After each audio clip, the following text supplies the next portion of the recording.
Eddie, you ready? Yeah. Just when you thought it was over, just when you thought we were done, just when you thought it was safe, man, we did it again. Hello, welcome to Cranked and Ranked.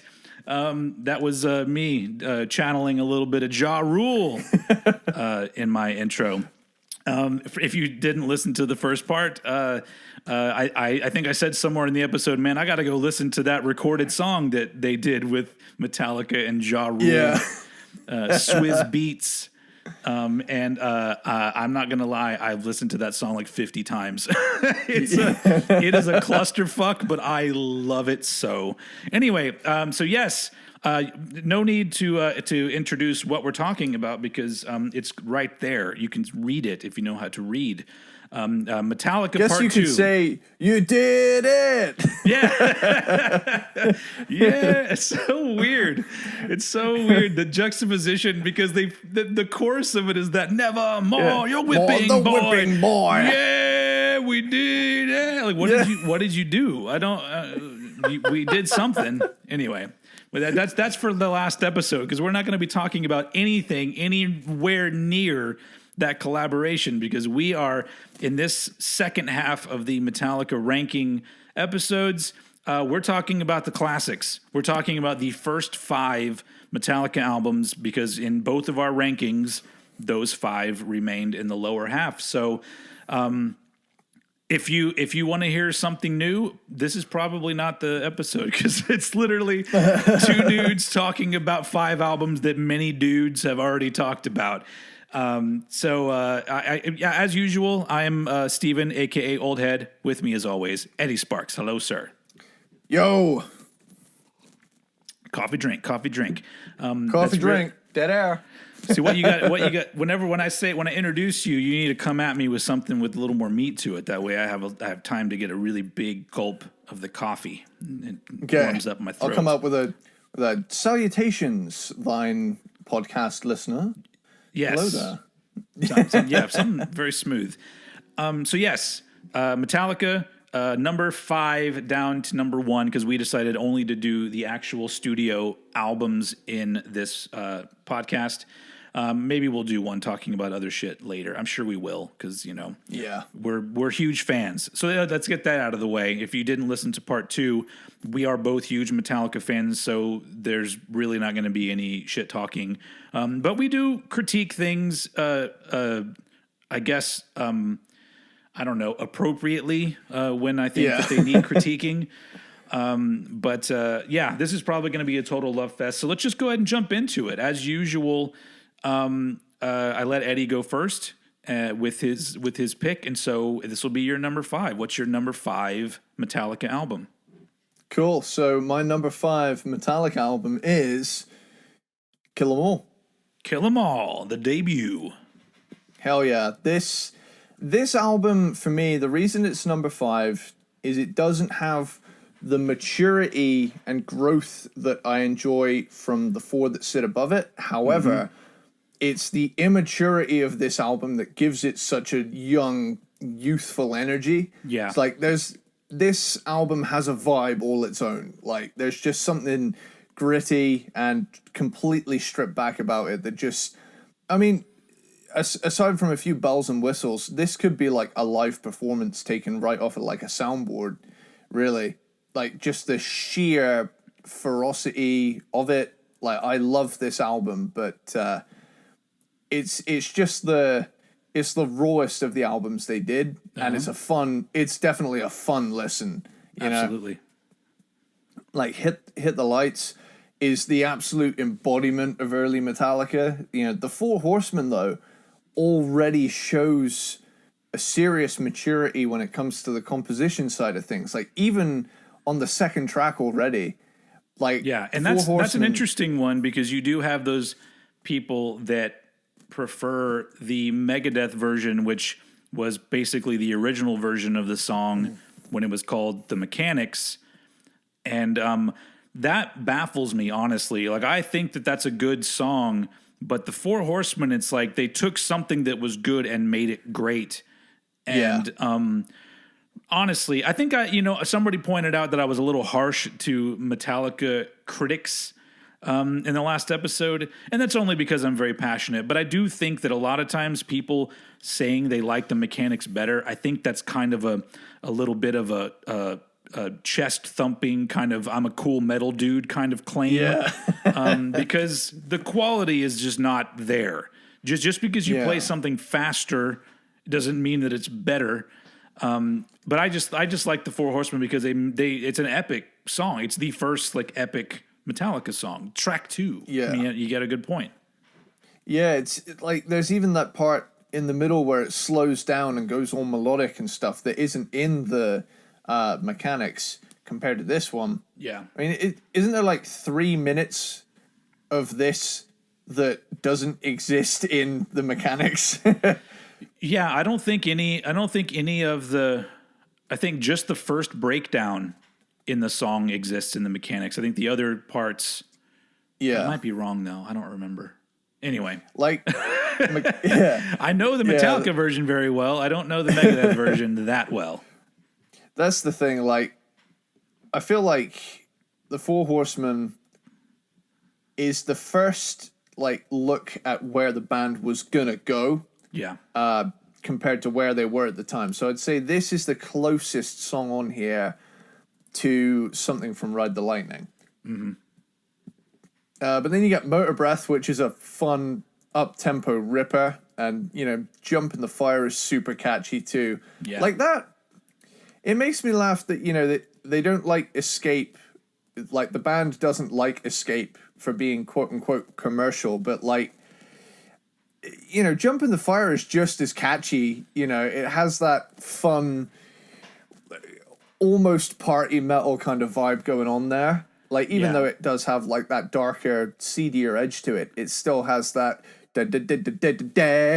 The overall vibe of the song does kind of stand out as a Metallica song because I don't think they did another song that sounds quite like Jump in the Fire. It's and that's another Mustaine riff, isn't it? Isn't that riff a Mustaine riff?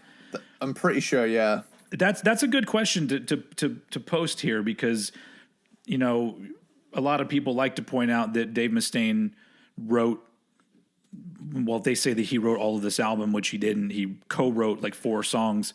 But the question is, because I don't think you'll ever really know because I don't think anyone will ever be completely honest, and if you'll think somebody's not being honest, but what do you think, knowing what you know about Megadeth and Metallica, when it comes to being a co-writer, do you think Dave Mustaine in those particular songs was like the main songwriter? Does it feel to you like they may be fully his songs, except for maybe some tweaks?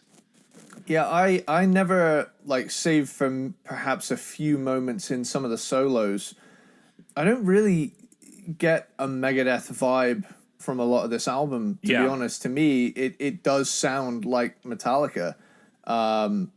Obviously, they're both, cut from the same kind of cloth. They're from the same area, making the same kind of music, but like with just different flavors to it. And early on, there's a lot of similarities between Metallica and Megadeth's first albums, but to me, this album does feel uniquely Metallica, despite the Mustaine co-writes. Yeah, I've always thought, just knowing the Metallica discography so well and knowing the songwriting that would end up happening primarily from James, you hear what they did later, and I'm like, they didn't really need Dave, and I'm assuming Dave was just some riffs. Maybe a couple riffs put together, so maybe the skeleton of a song or the main part of a song. But I really do feel like, as much as Dave is a really talented guy, and I love Megadeth, I think that his talent was it's not the same kind of thing. And so on top of all that, it doesn't actually matter to me who wrote what, because they clearly moved on from that and did other shit that I and other people love. But it's an interesting conversation to have just because so many people love to chime in about the Dave Mustaine thing. But to me, it feels like his contributions weren't as huge as everyone claims that they are, to me anyway. Yeah. Yeah, to me as well, like for the people that turn around and say, Dave Mustaine should have stayed in Metallica, they shouldn't have kicked him out, right? The thing that baffles me about this is you would end up with less music if that was the case, because there wouldn't be two bands to put out two bands worth of music. So it's like, do you think Metallica could have done, say, Ride the Lightning better?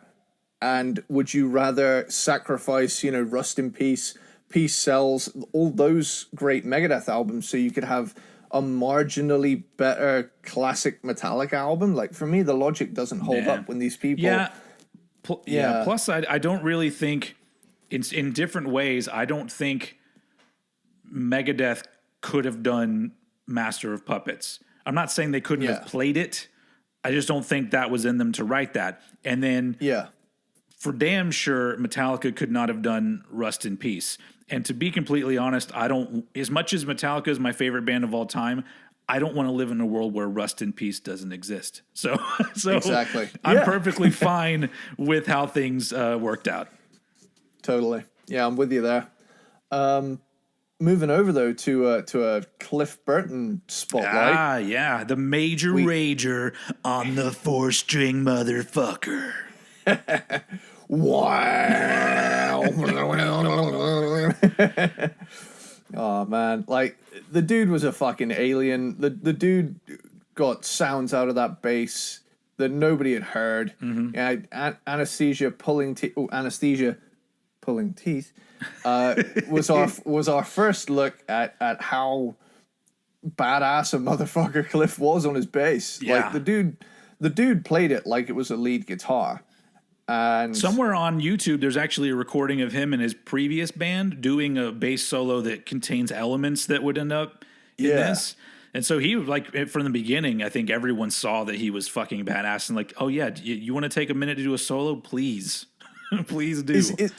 Is that the same footage? I can't remember if I'm remembering this wrong, but isn't that the same footage where he's in a band with Jim Martin, who was from Faith No More? I don't know, actually. I knew they were friends, but I don't know. I think it was what was the band that they poached him from? Why can't I remember? Was it Trauma? Was that what they were called? I think that was it. But even then, it's like the dude was super talented and very unique. I mean, honestly, can you think of another bass solo recorded on an album that, and if there is one that you would not skip when it was playing? Now I come to think of it, I mean, I can think of like little bass moments, but like a whole ass track solo that... No. I mean, there's a cool little bass thing. Is it on the first Sabbath or second Sabbath album where it goes into that beginning of the song where it's just Geezer on the bass? That's pretty fucking NIB. Sweet. NIB, yeah. But it's not that long, so it's not that big a deal. This is a full-on 3-minute or whatever track of mostly just bass. So, I don't know. I love it's still fucking cool today. Yeah, I love how it goes from like full-on, classical composition levels at the start, and then Lars comes in with the drums, and it's just like a full-on party going on. Yeah, and that always struck me as so badass, and that leads us into. I was leading you into the next, which is like, this is probably my favorite song on the album, just because it's like the ultimate, like, crank that shit up song on this album, where I just like, it always gives me a little bit of like goosebumps every time, because it's just so fucking good. Yeah, Whiplash single-handedly taught me how to tremolo pick on guitar, which is a defining characteristic of thrash metal. Yeah. But like starting out, like this is the very first song I really wanted to learn on guitar. I mean, I only ever got up to like the rhythm parts. I never learned the solos and stuff because drums is my main thing. But like, I can play this on rhythm guitar, and it's just such a fun fucking song. And it's Yeah. the fact that you can like fist bump in the air Yeah, while you're doing the riff, because it's so simple. one string for some of it. Yeah. Yeah, and just those like the footage, I think, of like the Stone gig that they played, or what, I can't remember what it is, like the Metro or something. On Cliff Mall? Yes. Yeah. Yeah.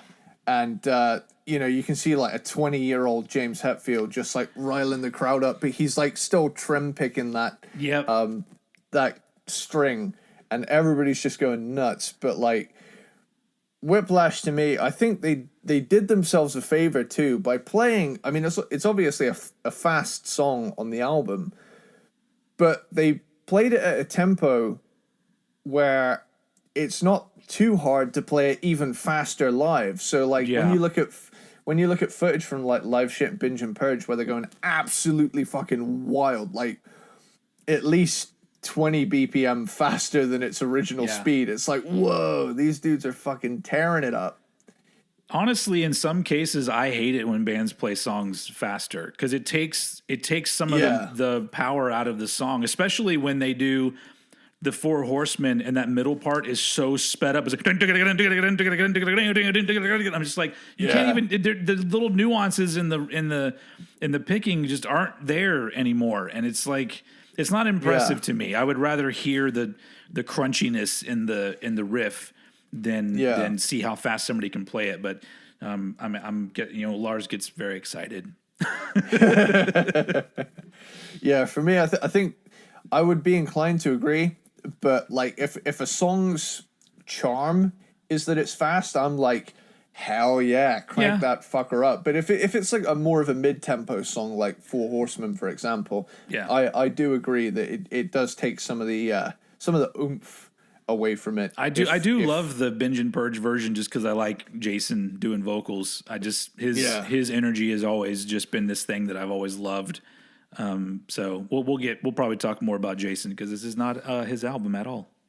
Also, I know it's kind of a show-offy thing, but I still love when, during the breakdown of Four Horsemen, Lars has to run to the other side of the stage during the San Diego show. Have you seen that video that somebody edited together where he runs and then when he runs back, it's like 40 years later or 20 years later? I love that. It has like the Forrest Gump thing in it too. Yeah. That's just so fucking clever. But it's also like kind of cool. It's just like, he's 20 years down the line, or 30 years. Oh, fuck. Oh my God. Yeah. He's still a little dude running around when he doesn't have anything better to do. He's like, I'm not playing right now. I'm going to take off. It's like that story you hear of Nico McBrain from Iron Maiden, where he wasn't playing in some portion of the song, and so he went to the pool. Like, he literally left his drum kit and went to the pool at the venue and swam just in time to get out and come back for his part to start again. That's amazing. We got to do Maiden for sure at some point. Yes, ladies and gentlemen, we will do Maiden at some point. Yeah, that's a certainty for sure. All right, keep going. We're setting this up to be a long one again already. Cool. So Phantom Lord, to me, is just excellent early 80s metal. No Remorse. No Remorse is a contender for quite possibly my favorite song on the album too. It's just killer riff after killer riff. Every part in that song I just fucking love. And like that was an early guitar song for me. It was learning how to play guitar. No Remorse was an early one I learned. Yeah, for me as well. Like the riff and the little accents in the riff always struck me as like so sassy. Like and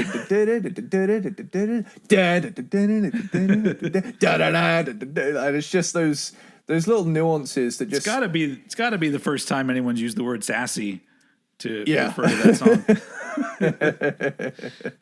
Oh man, and then you get Seek and Destroy, which is a stone cold fucking classic, and usually gets extended by about. Well, at least it used to. It used to get extended by about like 20 minutes when James would walk into the crowd. and just so he could drink a beer while he was singing. Yeah. I love there's one where like people keep shouting random shit into the mic and he's just losing his shit laughing. I think it's there's one in like South America where he says something like, "But I wanted my bacon" or something like that instead of "Seek and Destroy." He just cracks up. Yeah, that's one of the songs. I may have mentioned it last time, but there or on some other pod episode we did. But there are a few songs that I'd be okay if they didn't play them live anymore, and "Seek and Destroy" is one of them. Like it's fun and all, but I've done the "Seek and Destroy" sing along enough times, and I would like them to fit in songs I haven't heard them play, even if they're new ones. I'll take new ones. That's fine. But I also understand, I think we talked about this, where every Metallica show is probably somebody's first Metallica show, and they know that. So you got to have Enter Sandman, you got to have, Seek and Destroy. So I get it, but it is a song where I'm like, yeah, it doesn't have the same feeling as it did the first time for me. Yeah. And then finally, though, here's a song that I feel the same about as the day I heard it.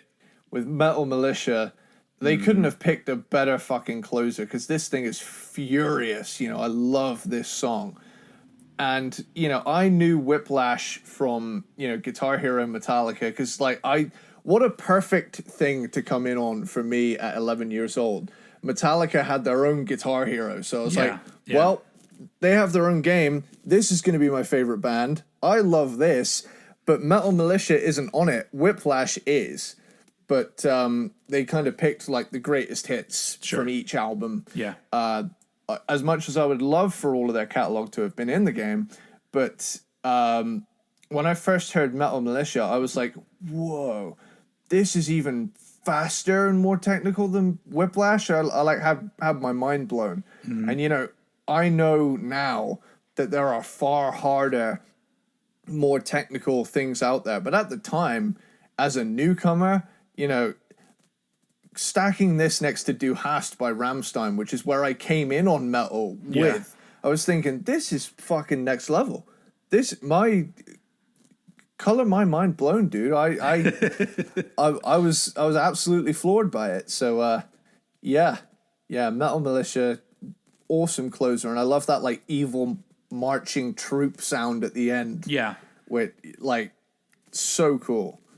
But yeah, this album kicks ass, and it kills them all every time.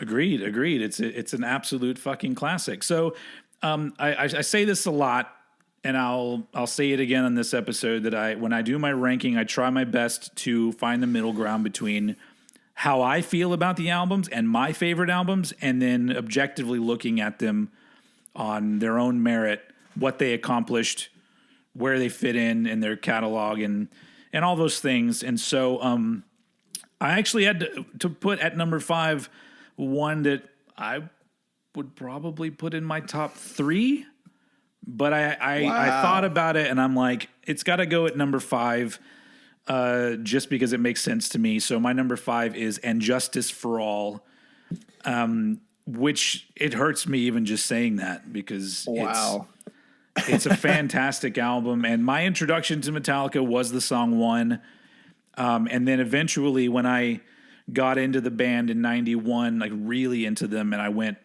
I think the second album I bought after the Black Album was "Ride the Lightning," and then after "Ride the Lightning," I bought "And Justice for All," and cool. I love "And Justice for All." It is, to me, it's fucking perfect. And I'll address the elephant in the room. Yeah, I understand the bass can't really be heard. I understand that. Occasionally, if you're listening in the right headphones, I have some Beats headphones, you can sometimes make out some little things, but nothing that really stands out. It's the occasional little it's the occasional little one of them. Yeah, but the thing is it's never bothered me. The first time I listened to the album, it didn't bother me. I thought the sound was really unique. I was like, I love how this just sounds like it's punching me in the face, this album. It doesn't need the low end is turned way up on the guitars anyway, it seems. And so anyway, just getting that aside, it doesn't bother me. The fact that they released the big old box set and they didn't remix it, that made me happy, because I'm just like, fuck you to those people. That's their critique. Yes, and I'm saying that is a criticism that I think is ridiculous and dumb because there are plenty of albums. We talked about Slayer albums where you can't hear the bass and nobody says shit about it because they're not as big of a band as Metallica, and everyone likes to throw rocks at the big wigs, and that's what happens with Metallica, unfortunately. But and Justice for All, reason why it's at number 5 for me is because while it is a progression in some ways from Master of Puppets, in other ways, it doesn't deliver in the same way. Like, it's almost like there was I don't know how to explain it. The progression from Ride the Lightning to Master of Puppets, it's almost like the scope of their sound and compositions was widened, huge. Like, there were no limits to where Metallica could go. And then in Justice for All, it doesn't feel as limitless. It just feels, it's very technical and very impressive in the way that they threw together these songs. And I think that every song is kick-ass, and all of them have riffs and drum parts that I will fucking airplay to every fucking time I listen to this album. But I just feel like it's a step up and a little bit to the side, kind of. Like, it's almost like they did one up themselves in one way, but in a lot of other ways, I don't think that they did. Maybe the song One is a good example of where they did. I feel like it is continuing on the path, excuse me, the path that Master of Puppets was on, but and as much as I love this album, just thinking about it objectively, I'm just like, well, yeah, it doesn't necessarily deliver in the same way that Puppets does, and I can honestly see why some people don't like the album.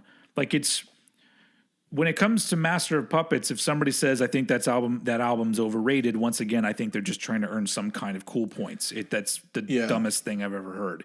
But with Justice, I go, well, I guess I get it. I don't really want to hang out with anybody that doesn't like Injustice for All, but at the same time, I guess I could see there are qualities about it that make it a little bit more of a challenging listen than the previous two albums.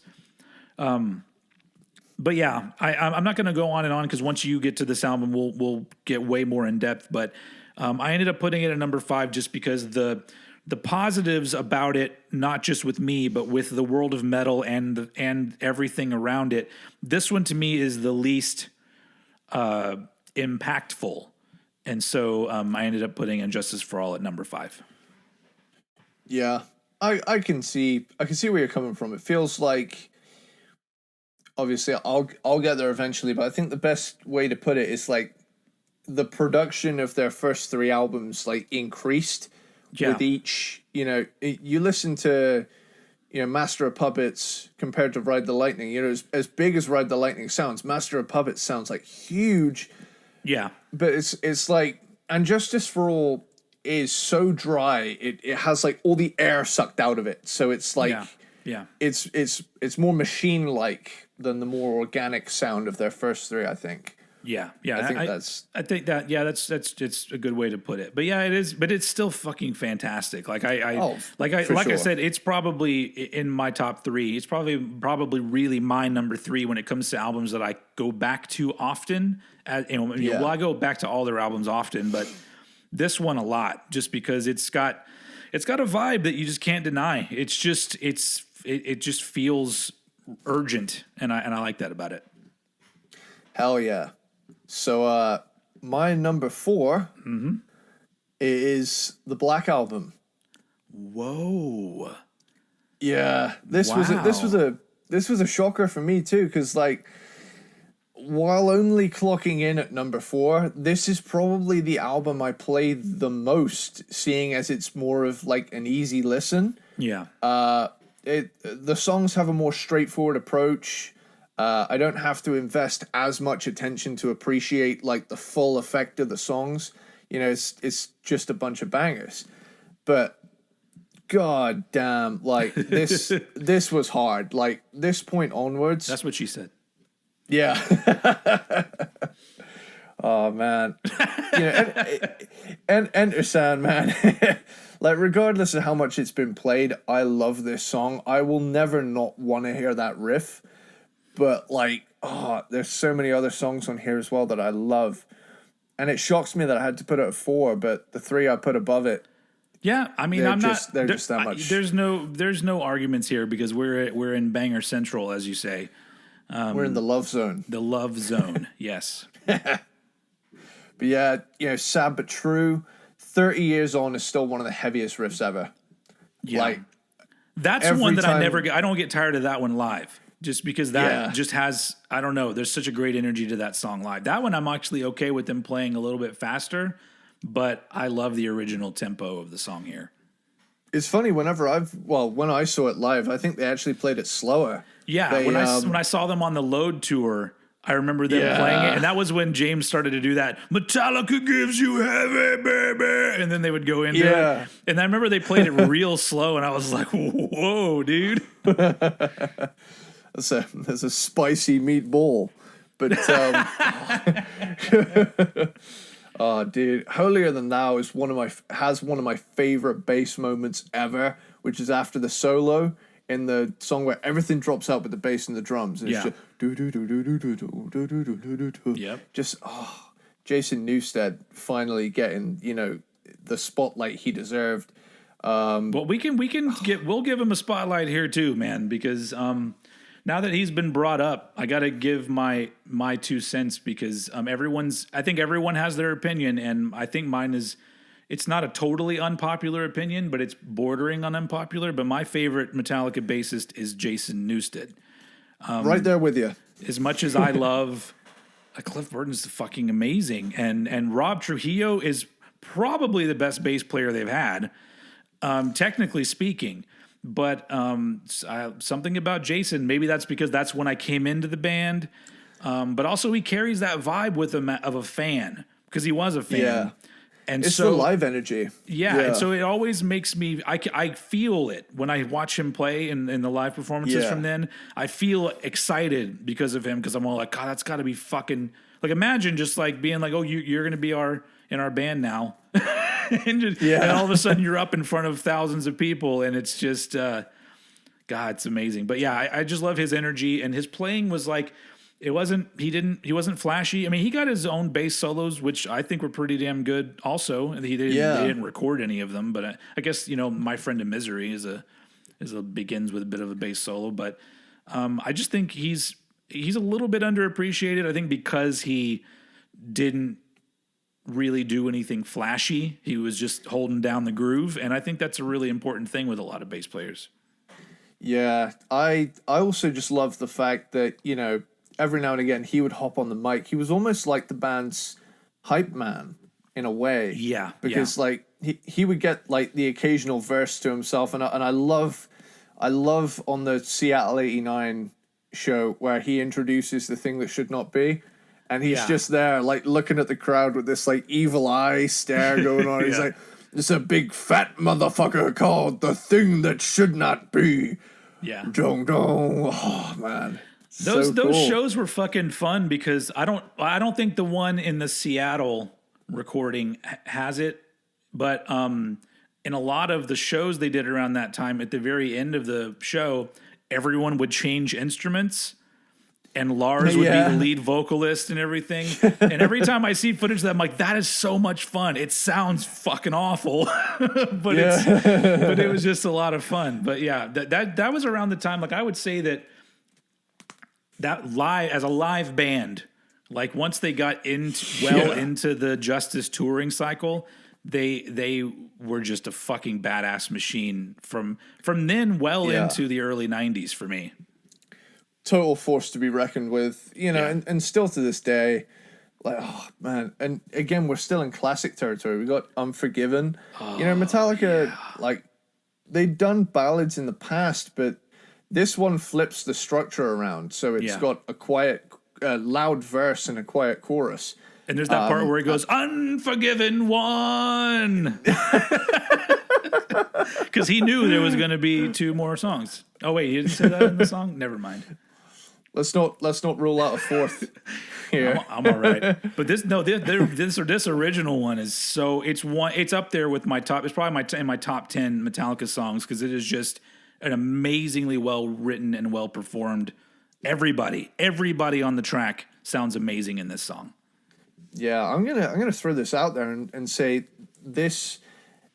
The Unforgiven is Kirk Hammett's most powerful guitar solo. It's a really good one. There's one that I do prefer. I like more on this album, but it comes later. But I do love this one.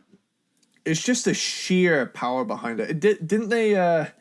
Because they filmed the 1.5 in the life of Metallica documentary around making this album. Yeah. Isn't there a part where like it documents them pushing Kirk to come up with like the best possible notes to put in every single part? So they're kind of like really pushing him to be like, you got to eat, sleep, and shit this fucking solo, Kirk, because you know. I think that it was more just he wasn't entirely focused because if you remember right, I think 3 of them were going through divorces or almost getting divorced at the time. Yeah.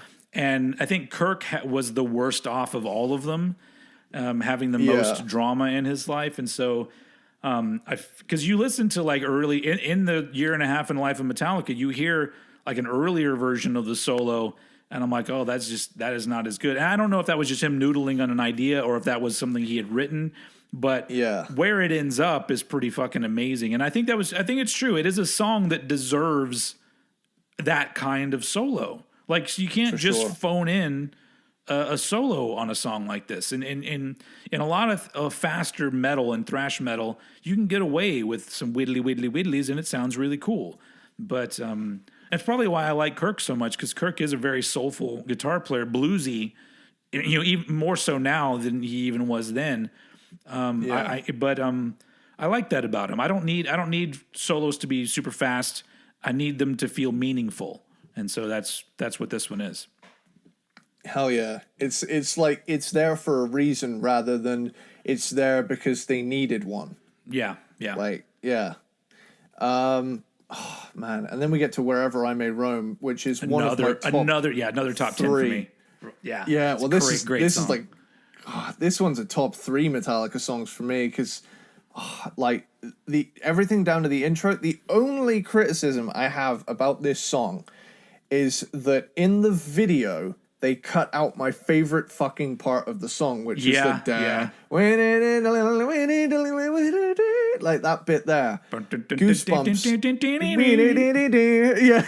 Every time, without fail. And like, it's still like a 6-minute long video anyway. She just left it in. Like that's the thing. I love this song so goddamn much. But then it funnily enough, like this is my favorite song on the album, and then immediately after it with Don't Tread on Me is like probably my least favorite on the album. Same here. It's my least favorite. The thing is, I find with it, like, I love the riff, but if any of the songs on here were going to be dubbed filler, which I don't think it is, because I love the whole running order of the album, but like, if I'm going to skip any of them, if I'm in a hurry going somewhere, this would be the song. Yeah. But then compare that to Through the Never. Like, Through the Never is like one of the closest things to a thrash song on this album, next to, you know, Holier Than Thou with that. Like, don't forget about Struggle Within. True. Yeah. We'll get to it, but God damn. I love the halftime feel in the verses of Through the Never, like where it drops back and it's like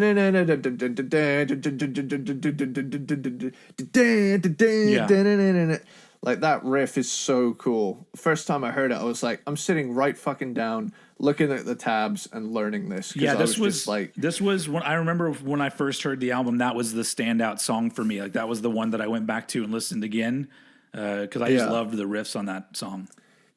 Yeah, man, it's so fucking cool. And then you get Nothing Else Matters, which is a classic ballad at this point, not only in metal, but in music in general. Like, I remember the first time I noticed this was a Metallica song, like, I didn't know it was a Metallica song as, like, you know, an 8-year-old, but I would hear it in the house. every now and again on like the radio. And then like years later, I'm listening to this album. First time I ever listened through the Black Album, I was like, holy shit, Metallica did this? You know? I was like, I've heard this one before. And obviously I'd heard a E minor arpeggio before, but I knew it. I'd heard this specific. I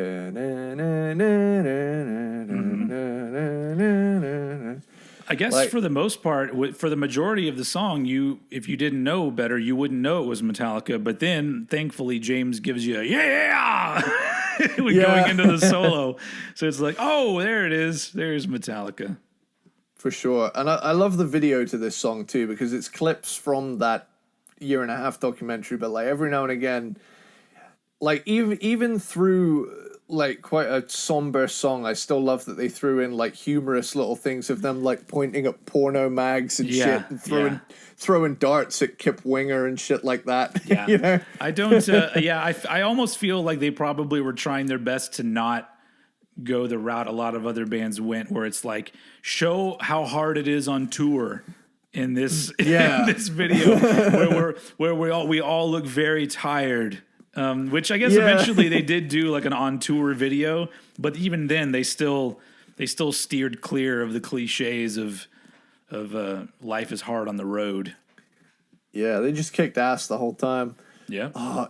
Of Wolf and Man, kick ass song. Yeah. Fucking awesome. Yeah. God That Failed. It's like slow, heavy track dealing with James's struggles with his like parents' religious beliefs and that led to the death of his mother and things like that. Yeah, great song. That's a powerful song. I'm thinking that there's a live video I've seen where they're playing it, and it's relatively recent. It's in the last few years. I think it's like Slane Castle or something. And they're playing it, and something happens on stage, and I don't know what it is, but James turns his head and he starts laughing while he's singing. So it's like, bite your tongue, put the beat. Like, yeah. He probably forgot the lyrics. I don't know. Yeah, it's pretty funny. It's pretty funny to watch. But My Friend in Misery. My Friend in Misery was always a dark horse buried like near the end of the album for me. Yeah. But God damn, like this song has some killer stuff in it. Especially like that chorus riff. Yeah, like, that's fucking great. The last 3 songs on this album to me are like really underrated because I think agreed. Because I think that so much attention has been given to the singles off of this album that this is after all of them are over. But I think this is 3 of the strongest songs on the album, like all in a row. Agreed. And I'm going to chime in here with a fun little story about Struggle Within. Yeah. In my own time, because I am a musician and know how to use Logic Pro and whatnot, I have made an extended version of Struggle Within for myself. And it's solely to lengthen the breakdown riff after the solo to like 4 goes around instead of just 2. Yeah. Like the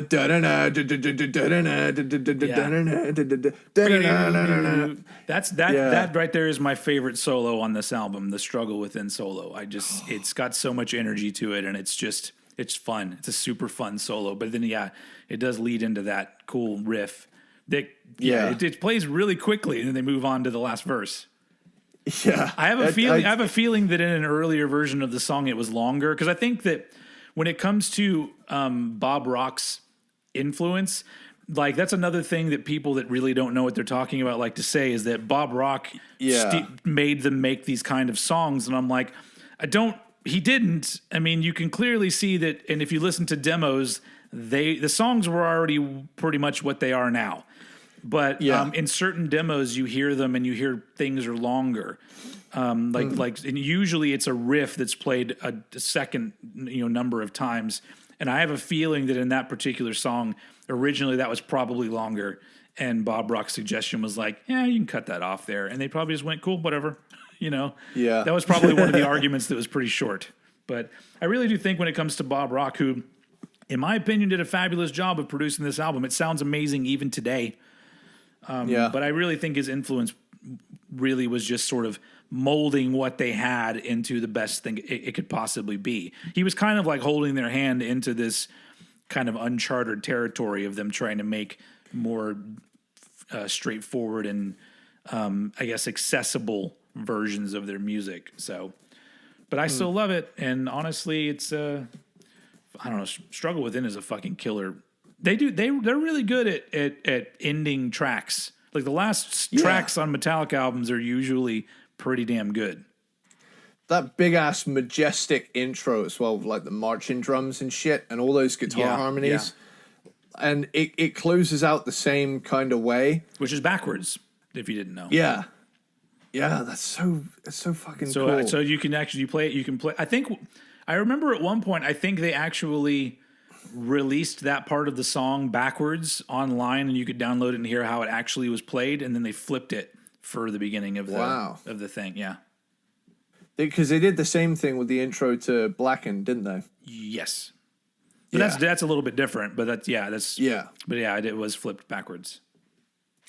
Cool. So that's my number 4 with the Black Album, dude. Nice. We're not going to be talking about that album anytime soon for me. Yeah. So I'm going to make this quick because we already talked about this album. My number 4 is Kill 'Em All. Cool. And probably for my favorites, Kill 'Em All would probably come in at number 5 because I don't listen to it as much, and honestly, it doesn't have as many of the qualities of the other 4 that I enjoy. But I had to move it up to number 4. To me, just based on the fact that there's an entire subgenre of metal that I love more than any other metal, and it started here. Like you can make the arguments that, you know, everyone says, well, Exodus was already doing stuff like this. And I'm like, not like this. I've heard Bonded by Blood. Yeah. Okay. It wasn't quite like this. But whether or not other bands, because you can hear, you know, parts, there's parts on this album where you clearly hear their influences, but they've already kind of got their own direction that they're trying to go. But just the fact that it was the beginning of this subgenre of metal that I just love, up to a point. Obviously, I've talked before about how I don't really like a lot of modern thrash. Most modern thrash I think is not very good, but everything up through the mid '90s, you know, thrash wise for me, and then randomly from then on, it is the most exciting kind of metal to me. And whether this is an album that I listen to a lot or not, it's responsible for so much metal that I love more than anything. And so I had to put it at number 4. So this was the last of their albums that I heard when I got into them. I got in, like I said, Black Album, and I kind of worked my way backwards in a weird way. But this was the last one that I heard. And I remember, I'm glad that I saved it for last because it was actually a lot of fun to learn this album and learn about this album because it's so exciting, and it's almost just like you're already really into this band, and now you get to hear this young, hungry version of them where they were just, I mean, it's who knows how this could have gone. This album, I don't know. If it sounds like the kind of album that could easily have been an album that people didn't love until much later. You know, there's those underground albums that people are like, I don't know why people don't talk about this. And it feels like it could have been that. But I think all the dominoes, I guess, whatever, were lined up exactly where they needed to be for them at the time. And they were just a really great band. And this album is just, it starts off from album 1, one of my favorite qualities about Metallica starts on album 1, which is, the songs don't sound the same. That Hit the Lights doesn't sound like the Four Horsemen. Four Horsemen doesn't sound like Motor Breath. Like they all have these different qualities that set themselves apart while all being this cohesive beginning of thrash metal album. Cut to many, many, many years later, and thrash bands don't do that anymore. And I know I harp on about this all the time, but it just bugs me that like so many albums are released where there is no variety at all. It's just a song with different notes. Maybe it's played at a slightly faster or slightly slower speed, but that's it. You don't give me anything else. And from album number 1, Metallica were already a band that could create what I call like a proper album where you're taken to different places, and after it's over, you've been on a little journey. It's not just a collection of songs that all sound like the same kind of thing. So I love that about this. But when it comes, other than that, you said kind of everything that I would want to say about this album. It's super fun. It's not one that I listen to a lot. Just because there's not as much for me to sink my teeth into on this album. So if I think to myself, I'd like to listen to Metallica, I'm probably going to be going for a later album, but, it's still a fucking classic. And like I said, it's responsible for so much music that I love. So it had to go here at number 4 with Kill 'Em All. Awesome. So, my number 3, now I know it made the top 3, but I feel like its placing could ruffle some feathers. Okay. So this, I'm gonna preface it before I say the name of it. This was my favorite Metallica album from the ages of about 13 to 16. Mostly because it is genuinely awesome, but also from the subconscious influence of online opinion, there's that little thing in the back of your head telling you, people say it's the best one. It's got to be the best one. But like eventually, as my tastes grew, this one stepped back a couple places. At number 3, Master of Puppets. Okay. All right. I'm with you. Yeah, like, for me, this album was my favorite for like 3 straight years. And, I didn't get tired of it. I think this album is every Metallica fan's favorite at some point. Yeah. It seems natural. I feel like this is the ultimate high standard metal album. From an objective point of view, like you say, you try to find a balance between objective and subjective in your ranking. I'm very analytical with the songs, but I am more of a gut instinct kind of guy. With this one though, I've tried to pick it apart. There's no fucking flaws on this album. It's the perfect length it needs to be. There isn't anything wrong with any of the tracks on this album. It is flawless. Yeah. But with that, I've become so used to it being so flawless with everything it perfects. I've come to grow to like the 2 above it for their flaws in this like weird way.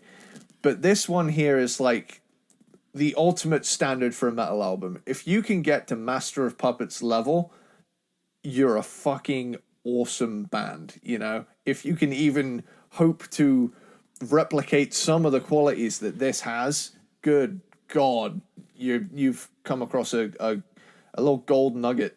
To be completely honest, I wish more bands would try.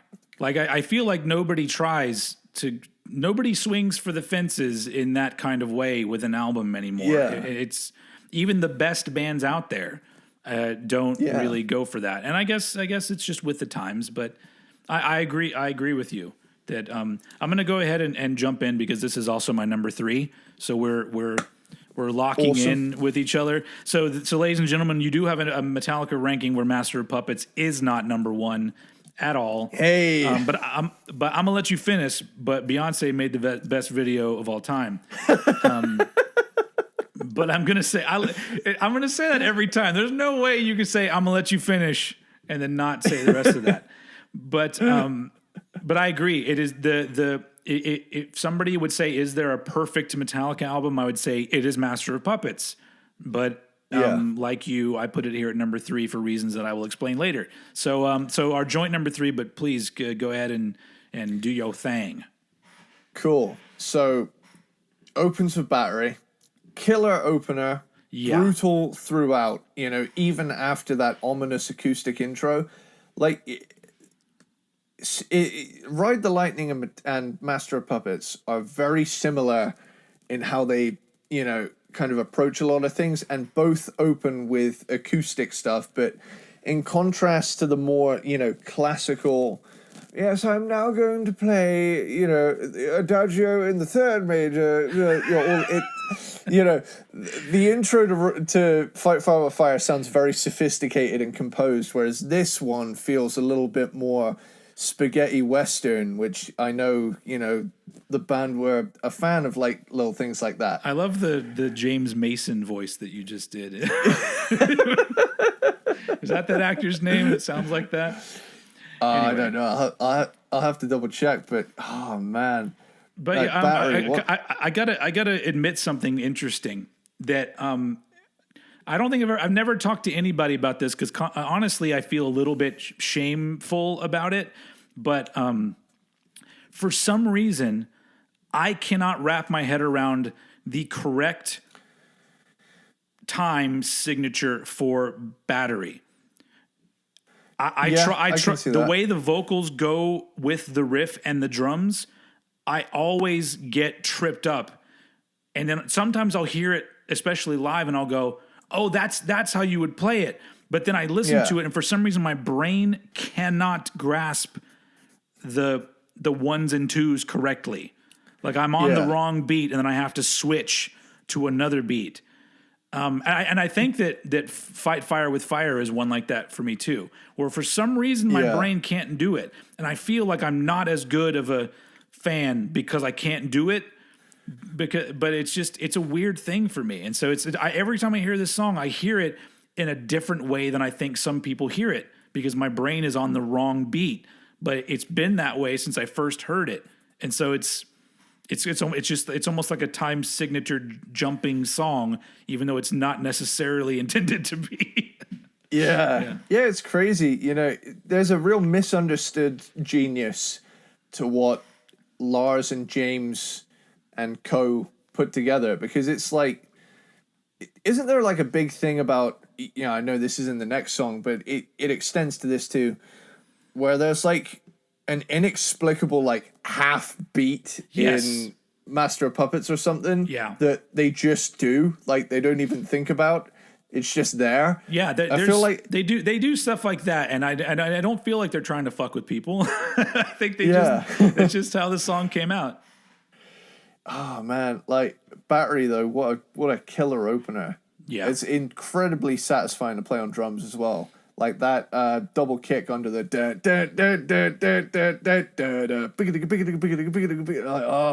I love playing that song. Oh, man, like it's just so, it's a mind blower, and it's not even like we haven't even reached the second track yet. But like, Battery is a killer opener. Master of Puppets needs no introduction. It's often called the perfect metal song. You know, it's got everything you need in it.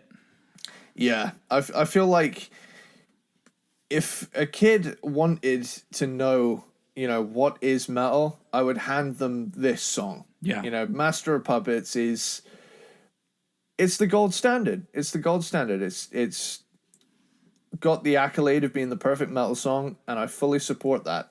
You know, and then like right after it, they're like, people always like turn around and say, "Oh, Metallica sold out on the Black Album because they started writing slower songs." And it's like, bitch, the thing that should not be. Are you having a laugh, dude? Well, like, I mean, people were mad at them for Fade to Black. Yeah, true. It's been an never ending sea of morons that just feel like it's like before the term existed, everyone had to have a hot take, and so there you go. But man, the thing that should not be is my favorite song on this album. It is massive, and I love it. It's so good. I recently got a new stereo in my car, and I didn't realize until afterwards that it has an extra bass button. Ooh. And I stuck this on in the car, and I was driving along, and I was like, oh, what's that big blue button? It says extra bass on that fucking thing. Yep. So I reach over, and I click it, and I feel it go, chug, chug, chug. Oh, hello. And the car goes boom. We like Yeah. the cars that go boom. All right, sorry. Oh, what I was going to say is, like, there's two settings as well. So there's more to it. Yeah. Well, it said extra bass 1. So I was like, how far does this thing go? Extra bass 2. And bearing in mind, I already had it loud. And you know that bit from Singles where the car starts to fucking shake and fall apart? I thought, oh, here we go, dude. Fuck yeah.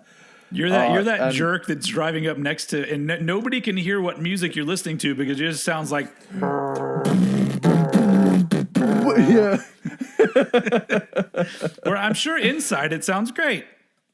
Oh, man. Like, the thing that should not be is one of those songs that I've grown to appreciate more and more as the years have gone on. Because before, as a kid, I thought, this thing's heavy, but I like fast shit. And now when I hear it, I'm like, that sounds chunky. I want more of that.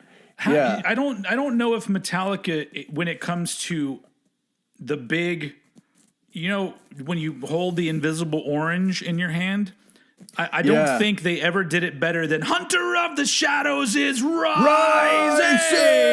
Yeah. Like, it's just so good. It's just I always picture him singing that over mountaintops and shit, and it's the storm is coming over his head. Like, I'm just like, it's so fucking perfectly done. One of my favorite things is as well that the song only ever seems to get heavier, and when you get to the end with that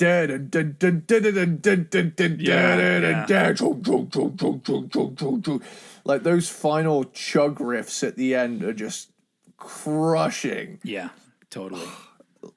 Like, that's up there with some death metal riffs in chunkiness and heaviness, because good lord.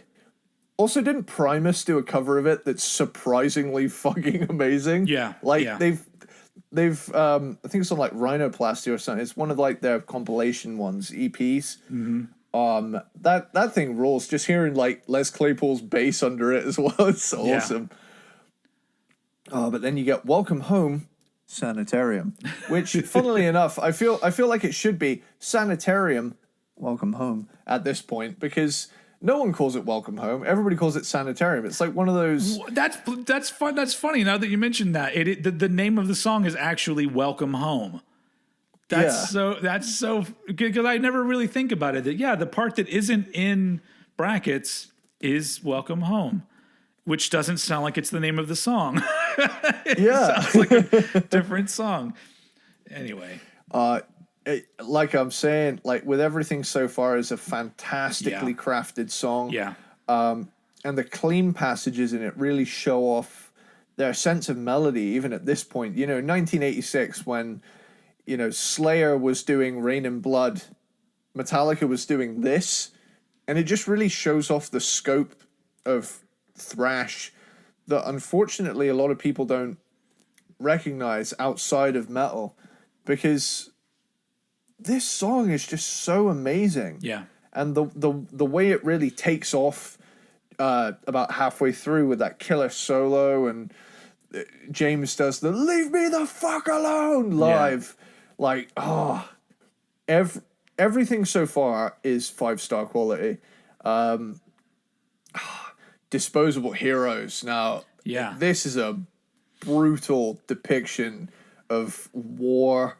And, like, I remember one time we got asked to do, for, like, an English assignment, to bring in, like poetry to. I feel like every metalhead has this story. Yeah. Where they're told to bring in something to recite to the class. Yeah. And I did, like, the barking of machine gun fire and things like that. And I got, like, bearing in mind, I kind of plagiarized it, because we were told, here's a subject. We were given, like, World War II, for example, or, things like that. And I drip fed a few of the lines from this song into it. Okay. And I got I got big marks for the barking of machine gun fire part. That was just like, I love that I secretly snuck Metallica in. helping people get good grades and they didn't even know it. Yeah, which is it's so funny because like the teachers will turn around and say things like, well, they would have way back when. A lot of them are more open minded now, but it in particular English teachers. But I just find it so cool that in a genre of music that teachers would have said, that'll rot your brain, and things like that. And it's, for example, I've learned more history from Iron Maiden than I ever did in a classroom. Yeah. Yeah. Also, I think Because that the way that James writes lyrics most of the time is very poetic, and he has a way of crafting the wording to where it just flows really nicely. Yeah. Not every song, but I mean, a good majority of his lyrics feel that way to me. Hell yeah. Like, even Leper Messiah, which is a deep cut that took a while to kind of grow on me, like, it's still being one of many 80s thrash tracks about televangelists, but god damn That's what I was gonna say. Like every band probably had one at some point. Yeah. But to be honest, that was a rising fad. Yeah. Around that time that was frightening. It's still frightening today that it exists. But it's like, Kenneth Copeland doing that fucking blow away the COVID through your TV set thing. Oh my god! Yeah, it still baffles me to this day. So even if people today want to write songs about that, I'm like, please do, because it is. Put your hand on the TV set. Just or send me your money, as the Suicidal Tendencies song goes. And then I think Anthrax had "Make Me Laugh." That was theirs. Yeah. I'm sure there's more, but that's all I can think of right now.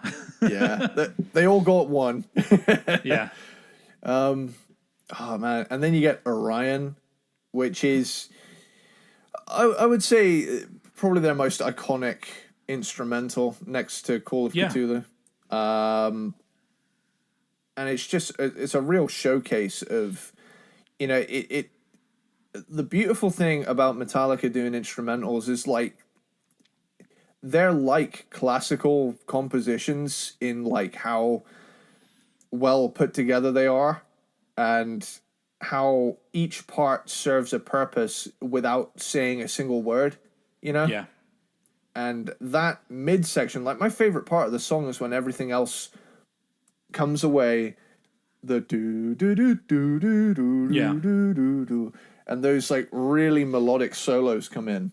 My favorite is the one where Cliff gets a solo in there. Where when I was younger, I didn't even know that was a bass guitar part, and then later on, I was like, "Wait, there's a little bass solo in there, and it sounds awesome." Yeah, like that's just another reason why this album is just so perfect. It's like they took everything that people loved about Metallica and turned it up to 10 on this album. And then finally, while we're on the subject of bass, Damage Inc. opens with this like beautiful bass part from Cliff, and it took me ages to figure out it was a bass, because like that's the real genius of Cliff, is that he can make it sound like an otherworldly thing. But then the song, funnily enough, for such a revered quote unquote thrash album, which is the whole aesthetic of thrash is I'm fast as fuck, boy. This album actually, has a remarkable amount of mid-pace to slow moments. Well, so does all of their albums. Except, I mean, I guess you would say that if you're talking about ratios, Kill 'Em All's the only thrash album. Yeah, it's like because every other album like has plenty of mid-paced or slower songs. Yeah, and I think the cool thing about it though is like this album is like an amalgamation between like from tracks 2 to about track 7 is an amalgamation of everything, but tracks 1 and 8, so Battery and Damage Inc. are just straight up fucking rippers. And it's kind the of thrash metal bread in the Master of Puppets sandwich. It's the thrash sandwich. Just like the glam sandwich we talked about that time. Yeah, this is the thrash sandwich. Like it's so awesome though. Like from an objective point of view, this album is the most refined and perfect Metallica album. But there's a couple above it as they possess a certain flavor that just do it more for me these days. But this will never, ever drop lower than number 3 for me. Like, it is a fucking perfect slab of awesome, and I will love it till my dying day and beyond. And that is Master of Puppets. I agree with you on all that. Like I said, this is also my number 3. And it is the most perfect Metallica album. So yeah, it's if this is somebody's number 1 on their list, I would absolutely agree. Like it's yeah. I mean, but it's weird because I think the reason why I put it at number 3 was because I think when it comes to the story of Metallica, this one is a really important album when it comes to the grand scheme of who Metallica are, because this album has grown to be this monster where it's even in the Library of Congress, and it's just revered as this overall classic. But in the story of the trajectory of Metallica and musically where they were going, like you said, there's a lot in common with Ride the Lightning, and I would say that this is a better version of Ride the Lightning, a better and more ambitious version. So yes, it is better, but I really do think that it's almost like they were so good that this album came out a little too easy. you know? Like, it's like they were just that good that they would just, we got this. Whereas the albums that are my number 2 and 1, I feel like they took chances that paid off, as opposed to in this case, they had things that they knew how to do and they did them way better. So it is the quintessential Metallica album. I won't argue that at all. But the next 2 that I'll be talking about to me just excite me a little bit more in what they accomplished. But this is, I mean, it's a fucking perfect album. So that's why it's got to be here in the top 3. So that brings us to the top 2 Metallica albums. Now, we kind of have an idea for each of us where we're going because we know what's left for our 2, but the interesting part will be, do we match up with our number 1s or not? So let's hear what you got for number 2. Cool. So if you'd have asked me last year what my favorite Metallica album was, this would be it. But recent developments have dropped it down a spot, and I'm gonna have to say my number 2 Metallica album is And Justice for All.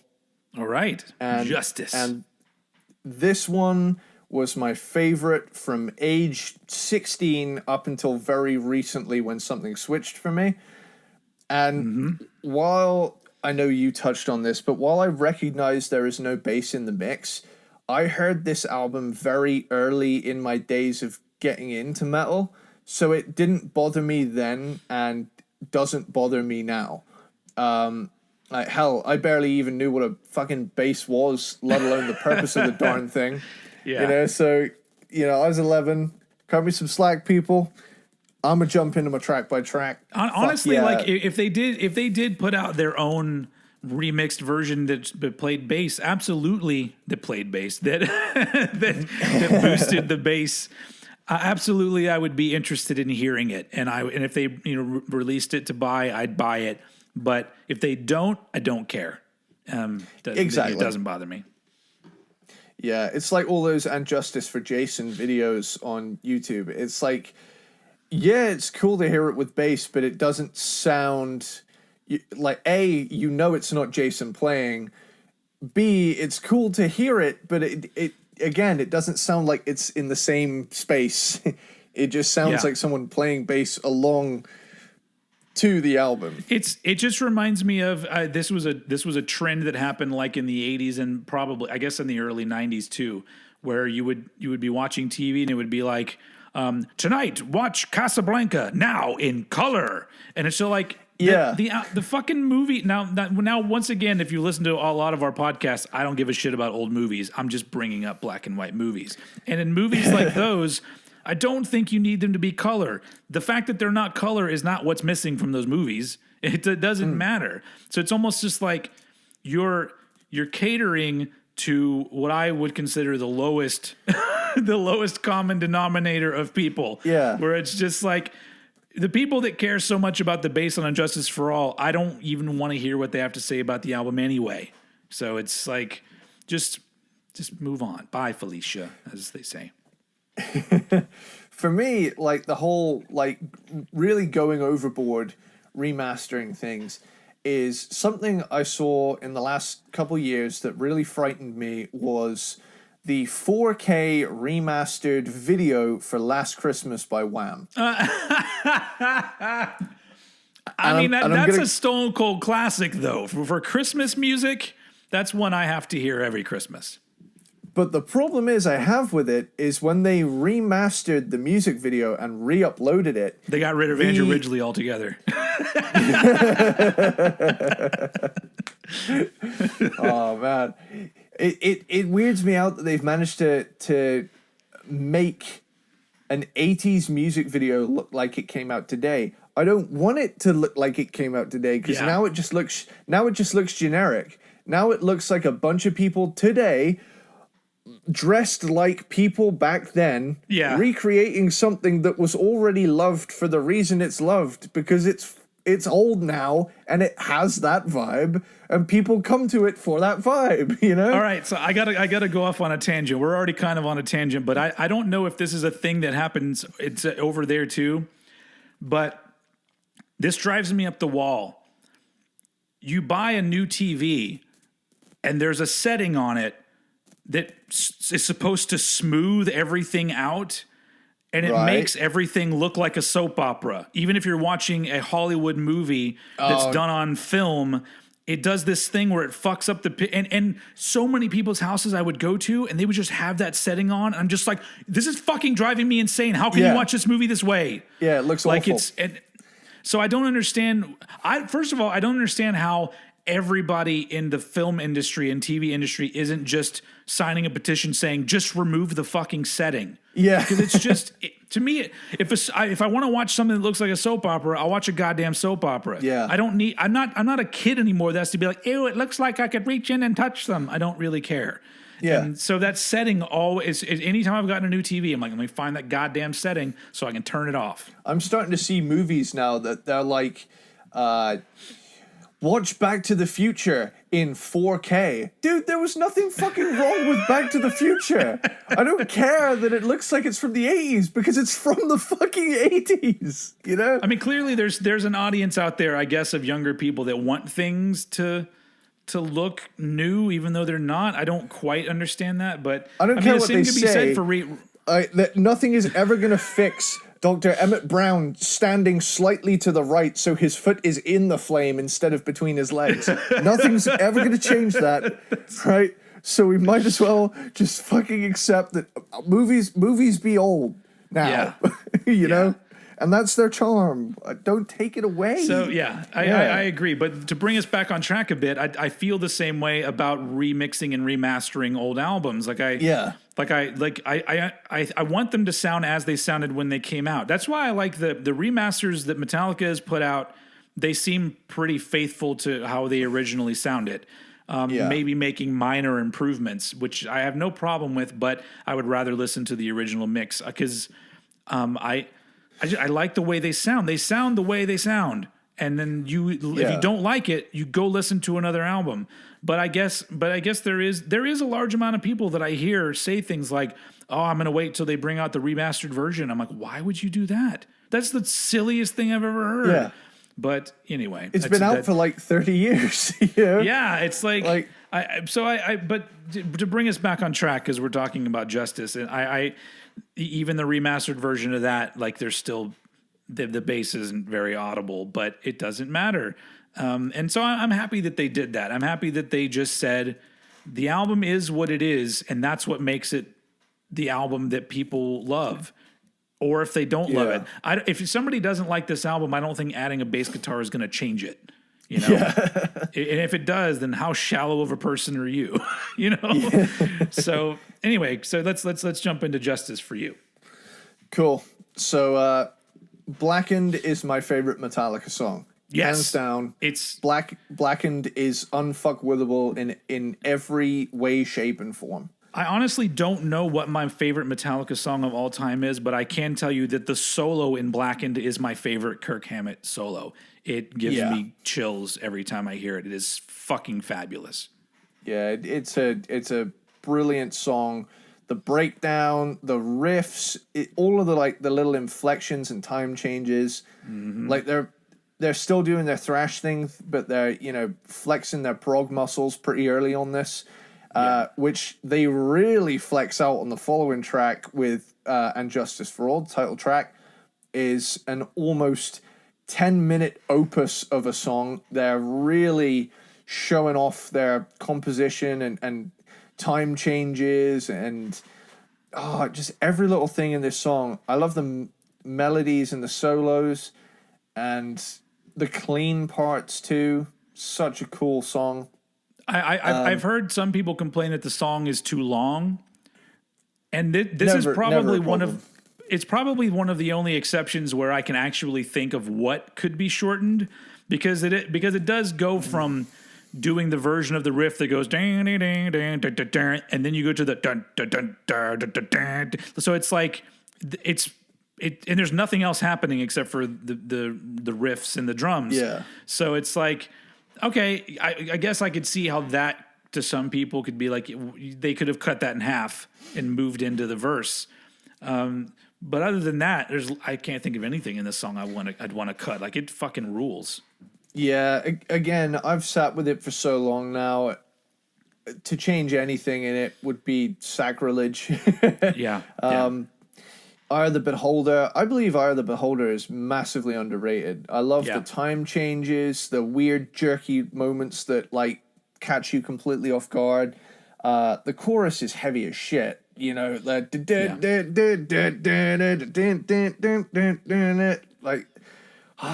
everything here. One is a classic, and I never get tired of it. I don't know why I just laughed. I got giddy talking about one. One is like, I think Jack Black refers to it as the greatest song ever made or something. The greatest song in the world. And I think that was what led them to doing that song Tribute about the greatest song in the world. And I think it stemmed from a discussion where they were talking about how One is the greatest song in the world. And I wouldn't disagree. It is fucking fantastic.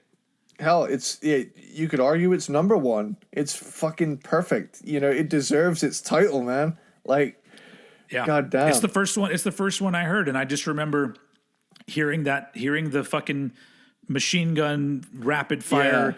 Like the riff, the first riff is good. The digga digga digga digga, that was good. But just for some reason, when you get to the later part with the digga digga digga digga digga digga digga digga, that part, when I was a kid, I was like, that's fucking cool. Like, I want to hear more bands that do digga digga digga digga kind of shit. Yeah, like one of my favorite things is the Beavis and Butthead watching it, and they're like, yes, rock, when they get to the machine gun part. And it's just so fucking cool. Once again, this is a song that Metallica plays too fast.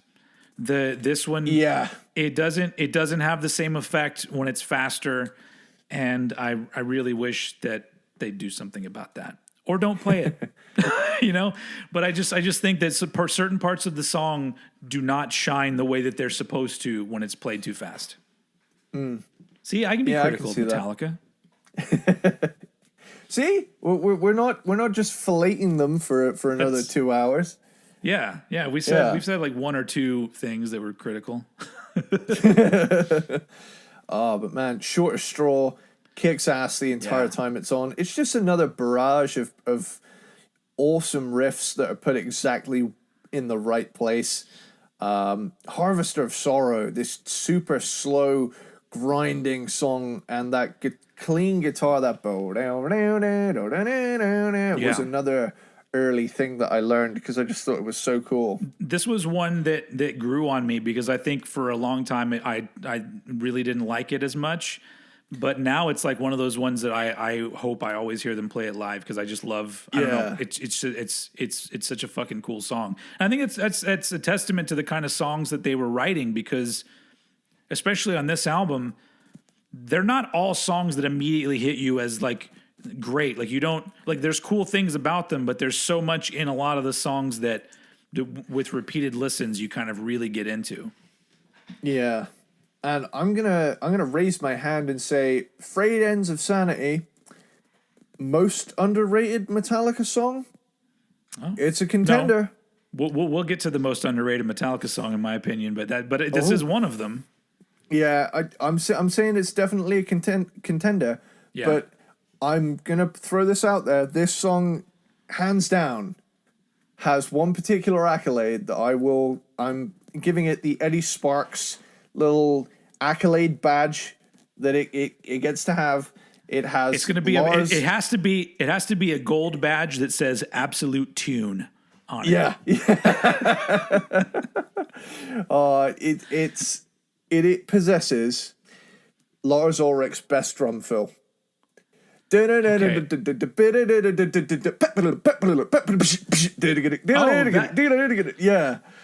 Oh, yeah, that is really funny. Now that you mention it, I'm like, yeah, that whole part's fucking cool.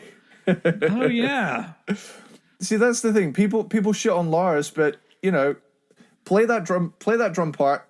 I know it's not miraculously technical, but play it. It's fucking perfect for that part. It's great. I play that song solely to get to that part on my drum set. Every now and again, I'll just think I'm really in the mood to just do that one fill. And usually I'll turn the song off after I've hit it. I'll just be like, okay, next song. I wanted to build up and get to it. But yeah, I just love it. To Live Is to Die is this sprawling proto groove metal instrumental featuring spoken word section as a tribute to Cliff Burton. The Cannot the Kingdom of Salvation Take Me Home part, which is really cool. I really do like my favorite part of the song is the middle part, but I love it when everything drops out except the acoustic guitar playing that part. It's really good. I think I guess I don't know when it comes to their instrumental songs. Orion is clearly the best, but I don't know. This might be my number 2 in their instrumental songs. I like Call of Cthulhu; it's great, but I really like this song. It's just that middle part really does it for me. Yeah, it's just like this really cool journey, like along with that acoustic kind of intro and how it just blends into the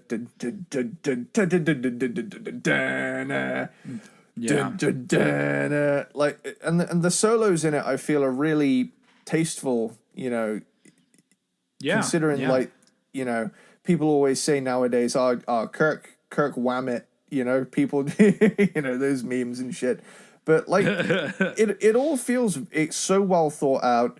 And I agree that bit in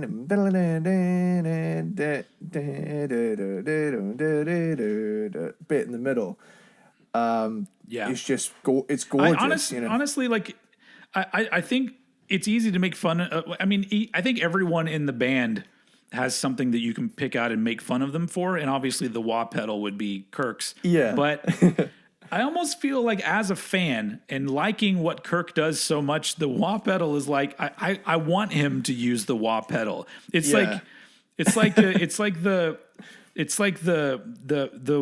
watermelon at the end of the Gallagher show. Nobody goes to see Gallagher for the jokes. They want him to smash some fucking watermelons. And it's like, sure, Kirk, you're great, but come on, turn on the goddamn wah pedal. That's why we're all here. Didn't he do that like live performance or something at like unveiling of a new pedal or something, and he stood on like a giant wah pedal that was like going back and forth and he was on top of it. It was pretty cool.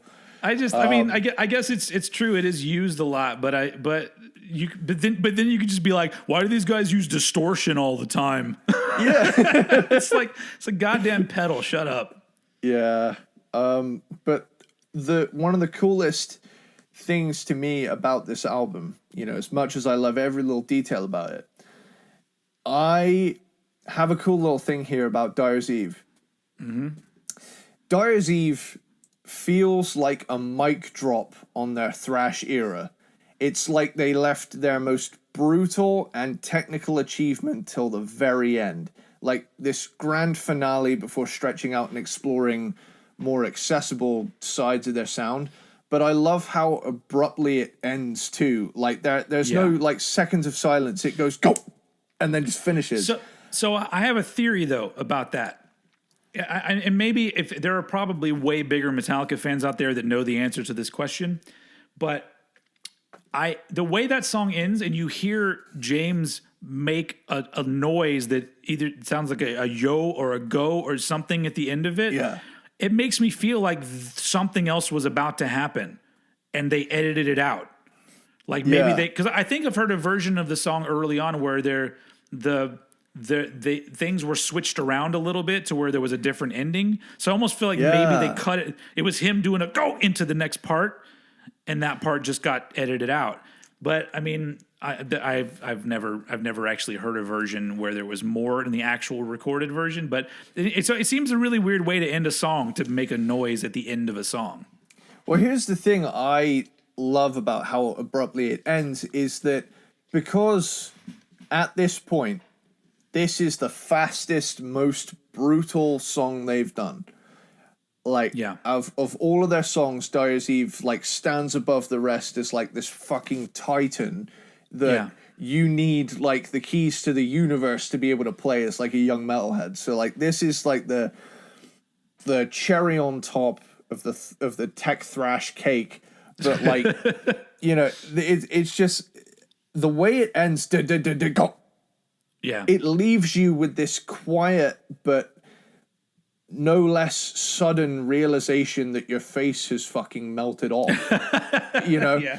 And there's this like brief, lonely 5-second period where you kind of collect yourself and you're like, you kind of remove the headphones, put them down, and pick up what is left of your fucking face and try and put it back on and figure out what just happened to you.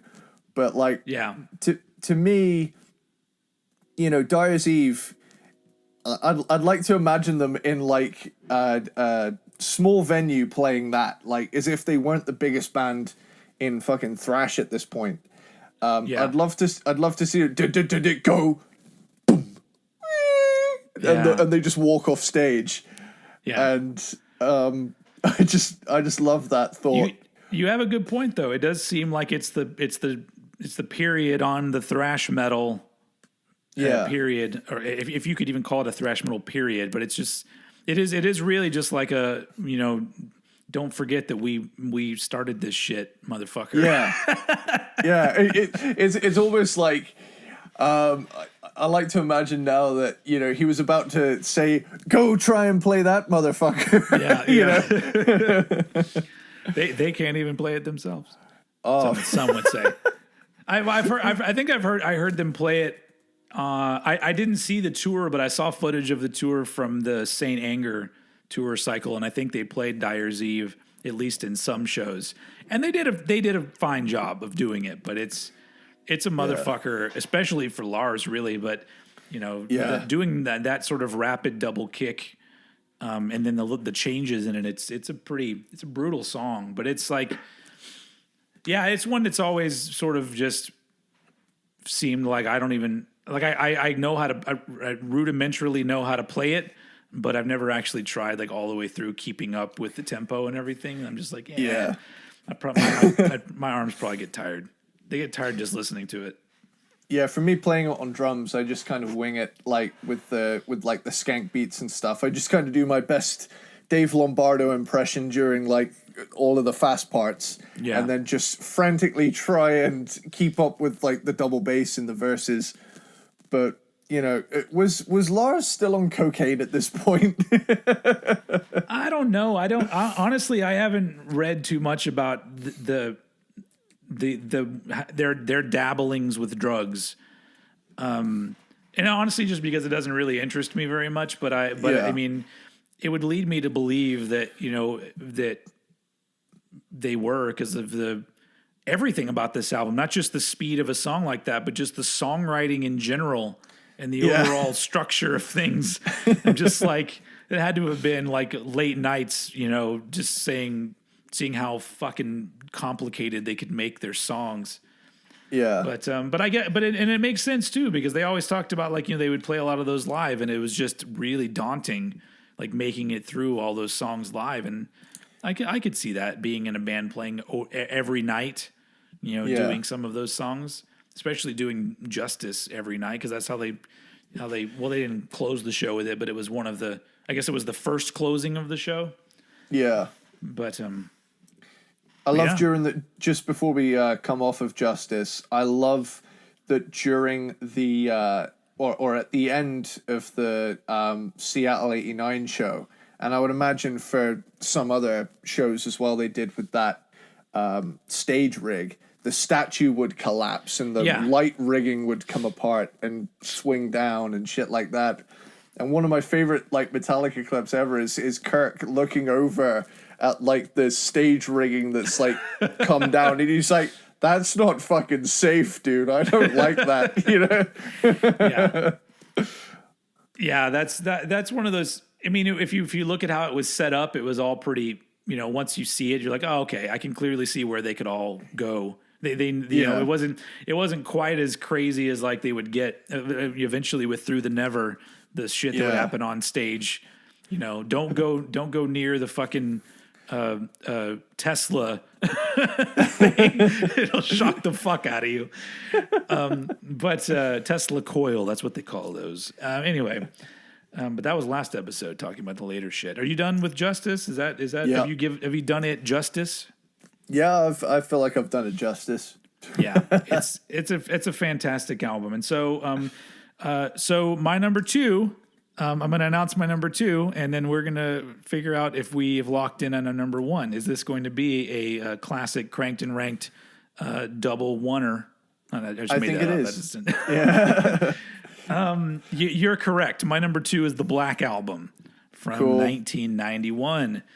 And this is obviously, for some people, it's controversial to put this high up at all. But I really do think that, like, you know, if you're not into the Black Album, I would not consider you a Metallica fan. I would consider you a fan of a couple of their albums, not a fan of the band. And agreed.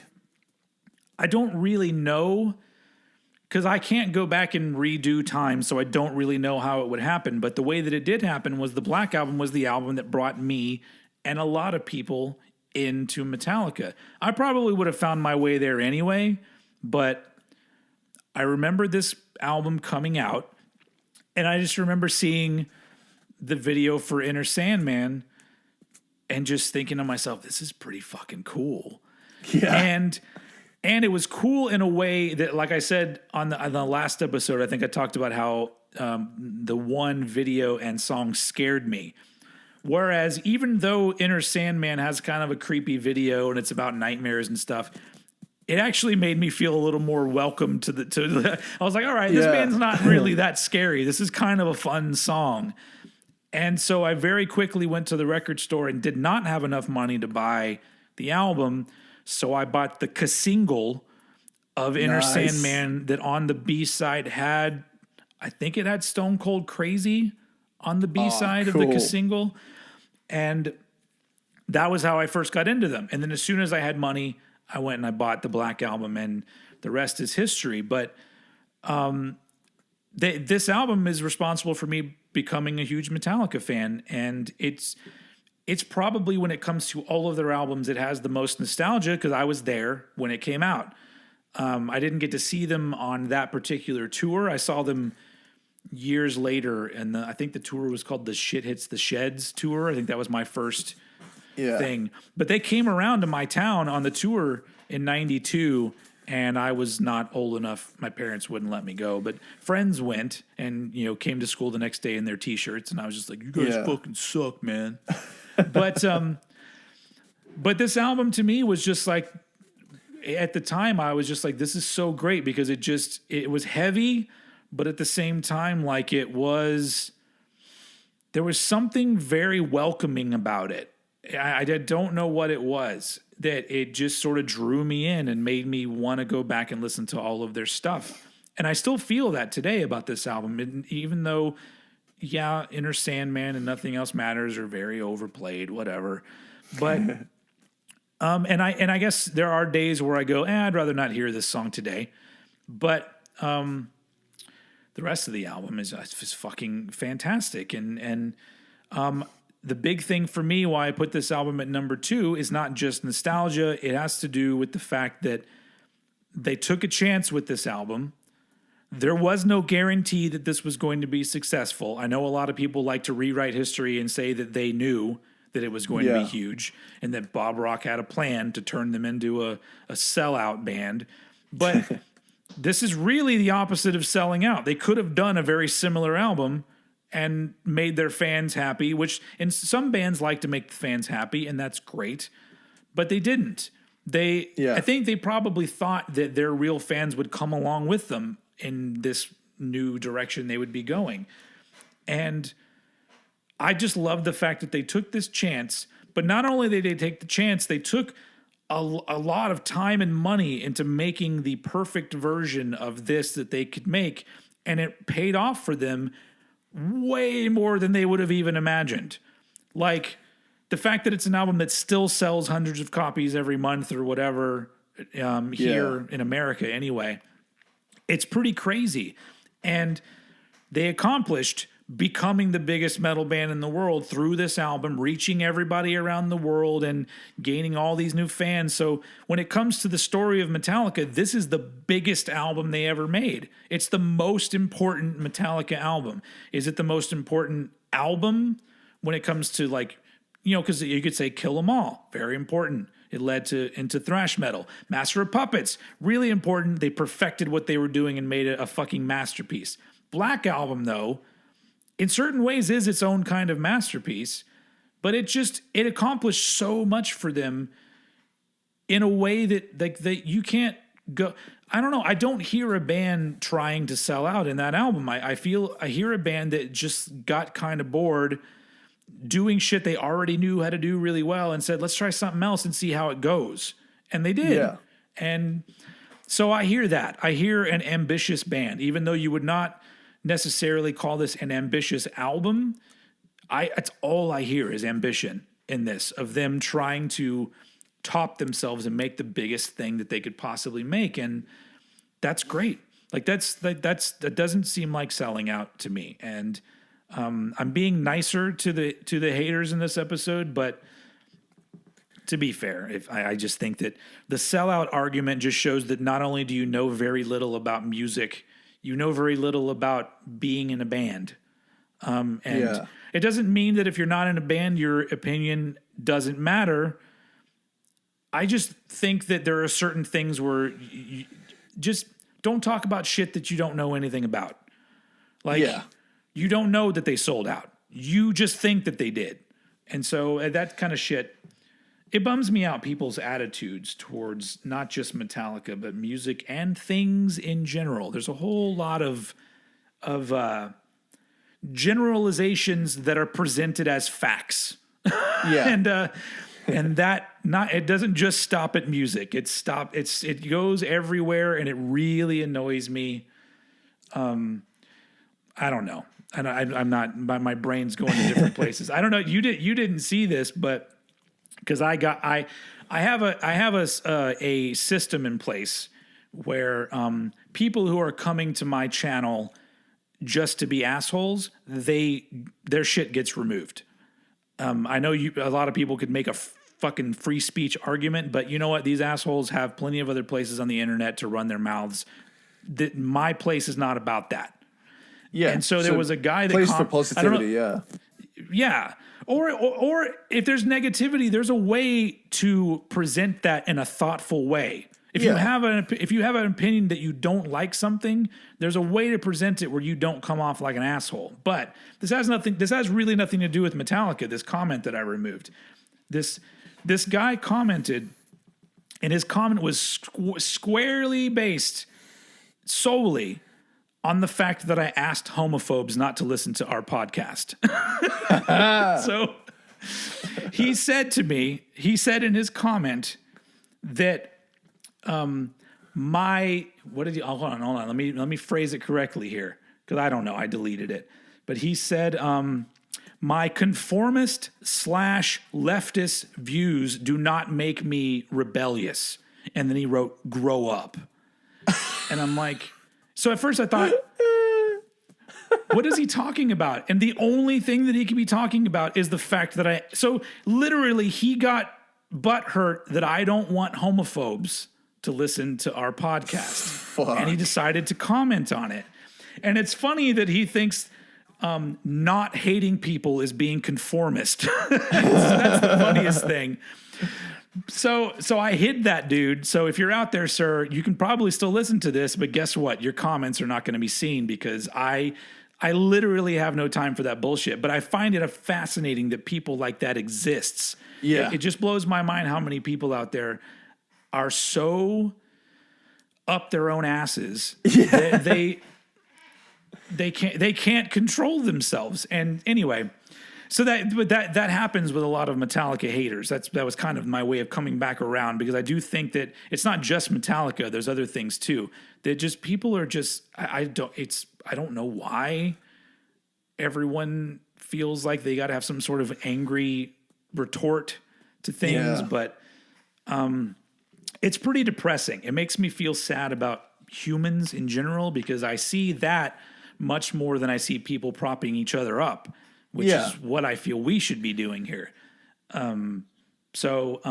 Anyway, not to give that dude a lot of time, but I just found that fucking funny that was the one thing out of the 2.5 hour episode. I think, like, you know, that there's things you can kind of be like, everyone can be like that contrarian douche from time to time, but certain types of people's right to be happy is not one of those things. So absolutely agree. 100%. You know, if you're a fucking homophobe, a racist, or just a douchebag, fuck you.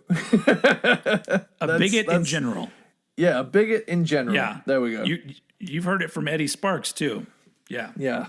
Yeah, it blows my mind. But we let's get back on track, because we were talking about the Black Album, because it's my number 2. I don't really have a lot more to add. We talked about this album. It's fantastic. It really did a lot for Metallica, so I had to put it here at number 2. But I have arguments for why my number 1 is my number 1, which we know now. We now know that this is a joint number 1 for Cranked and Ranked. I'm just going to let you take it away, sir. Cool. So in a beautifully full circle moment, my first love Metallica album has prevailed over all others 10 years later. So this was the first Metallica album I heard all the way through, and for about a year or two, until I was about 13, this was my number 1 before Master of Puppets overtook it for a while. But fucking hell, like, recently I've really delved back into this album. I even made a video on it. I'm gonna make more of those.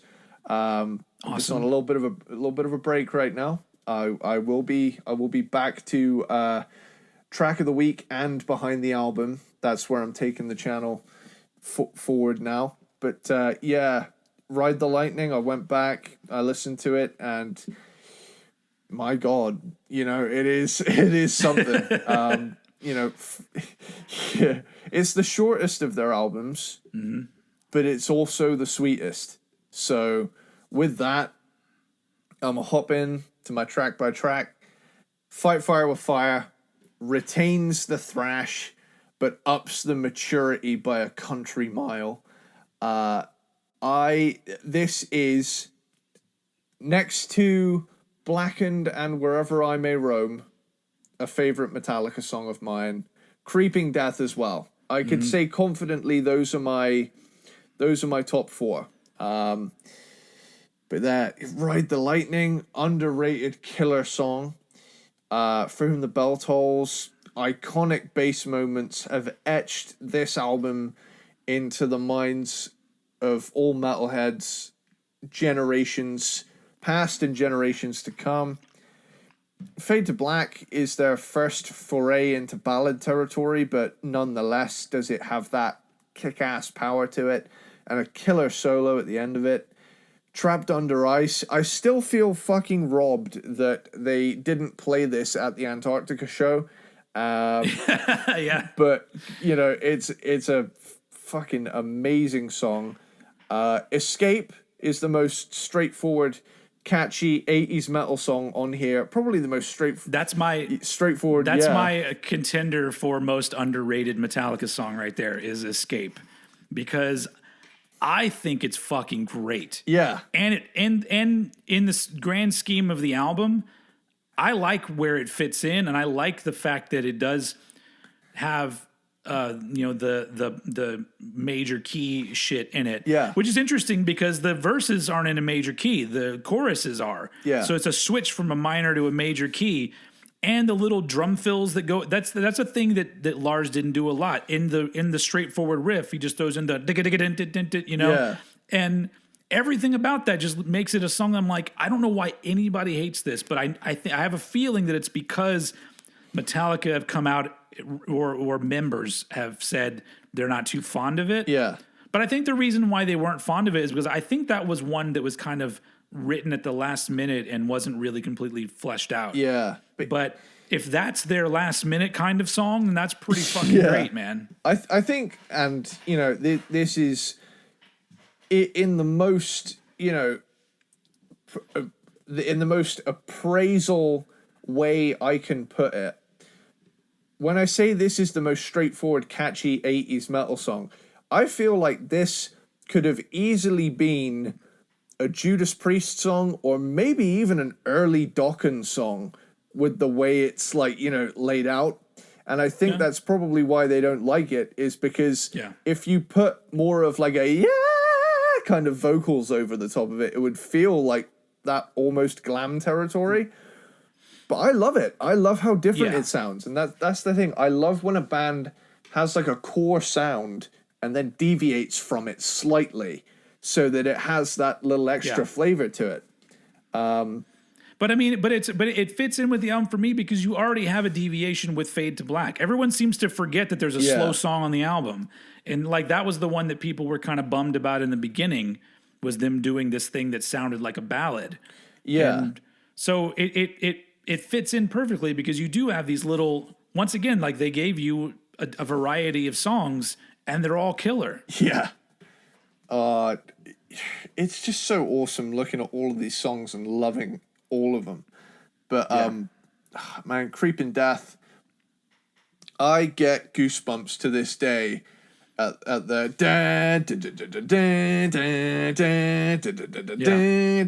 die by my head, like, so like I'm thinking about it now. And when you go see them live, you know the actual big fans because everybody yells "motherfucker die." Yeah, like, that's if you don't yell "motherfucker" in the right spot, I'm all like, you're new here. Yeah.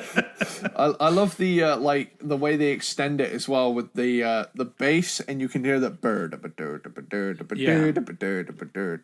This is probably my favorite Metallica song. Now that I'm thinking about it, that's probably my favorite. Yeah, it's pretty damn perfect in every way, you know.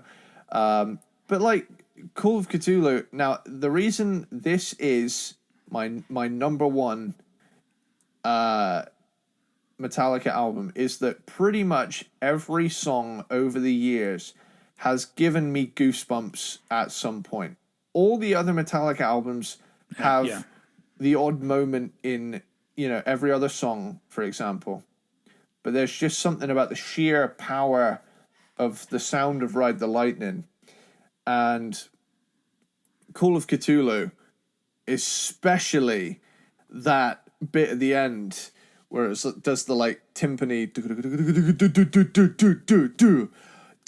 dun dun dun dun dun dun, like that gets me every time, and that is it's the very end of the album too, and I love that it's just such a grand finale moment.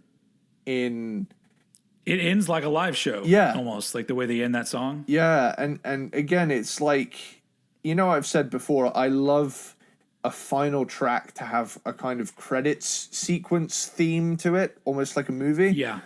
Creeping Death is like the final fight scene, and this is like the credits rolling with like the part at the end where it's like that bit at the end that I just did. I won't repeat it because it's but it almost feels like especially with Cliff Burton's rising bass parts and stuff, where it all comes to this big crescendo. It's almost like one of those movies that ends where it says the end and then puts a question mark at the end of it too, and it's your description literally makes me think of Flash Gordon. Flash Gordon ends with The Hero by Queen, which has a big old like a big ending. And I think there's even an explosion, and then at the very end of it, you get that. Is it over? Because Ming isn't actually dead. Have you seen Flash Gordon? A long time ago, but I fucking love that movie, and I love the soundtrack to that movie. But that's exactly where the way that the credits end with the song. Oh, that's great! The fucking football fight song. But yeah, that's exactly it. Like I could see the end of Call of Cthulhu being in the credits for Flash Gordon, and then ending the. That's a good way to put it. Hell yeah. Like what a perfect album. But and that's why it is also my number one, joint number one. I think I've said this a lot because I've talked on my channel, I've talked about Ride the Lightning a lot, and it's okay. I'll be a little brief, but the big thing for me has always been that this album has the sort of rawness and urgency of Kill 'Em All, but then has their foot into the progressive world that they're heading into with where they go with Master and Justice and stuff. And I love that middle ground. There's so many bands that they have albums like this that I just love because I just like that. I like the fact that it's a band that are already really good, but they haven't blown up huge yet. Yeah. And you just hear it in the songs. And I think that this album, probably because it's shorter, makes me love it more because it is a repeat type listen, because it hits all of these marks that I love, all the different Metallica marks. Like it's all there in the album. And like I said, they made improvements on Master of Puppets, but Master of Puppets would not exist without Ride the Lightning. Yeah. So Ride the Lightning has to be my number one because it was the first one where they could have gone the same route that everybody else did. I think that not everybody did it. Really, I guess out of the big four, all of them progressed with their second albums. But theirs was the one that I think that they made kind of the biggest statement right off the bat of, we're not going to do the things that you think that we're going to do. But the funny thing is that I don't think that's apparent right at the beginning, because if you just base it on Fight Fire with Fire, that's like one of the most aggressive songs they've ever written. Yeah. But then it goes into Ride the Lightning, which is more melodic. For Whom the Bell Tolls has mid pace to it, and then Fade to Black. Like it's like this is a dynamic band, and the dynamics of Metallica are what have kept me a fan forever, because there are a lot of bands that do have their different dynamics, but to me, they're not as pronounced as Metallica. Yeah. So, and Ride the Lightning is where that starts, and it's my favorite album of all time. And, obviously my favorite Metallica album. It's the album I think I've probably listened to maybe more than any other album. Like I'm trying to think of one that I've listened to more than Ride the Lightning, and I don't think that there is one. There are close albums, but yeah, this album is just, it's a good example of the objective and the subjective meeting in the middle for me, because I'm just like, I love this album and it's always my number one. But I can't imagine putting another album at number one for them, because it feels more important than Master of Puppets, even if it's technically not as good. It's a weird way to end it, but I really do think that the importance in the story of Metallica, I think Ride the Lightning, musically speaking, is the big thing. It's the first big step. And so I love it, and it's my number one, our joint number one. I love it when these things happen. But sure. I had a feeling that I don't, because like we talked about in the first episode of this, our first episode we ever recorded was Metallica, but technical difficulties made it to where that one never came out to see the light of day.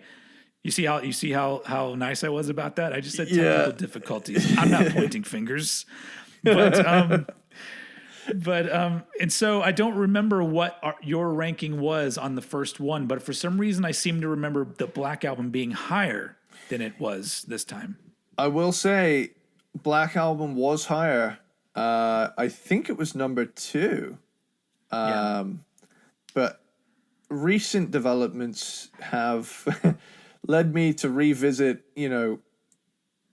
I felt so confident in knowing, albums like Ride the Lightning and Master of Puppets that I kind of forgot how great they are. So upon re-listening to them, I was like, holy fuck, I listened to these for like 6 straight years for a reason.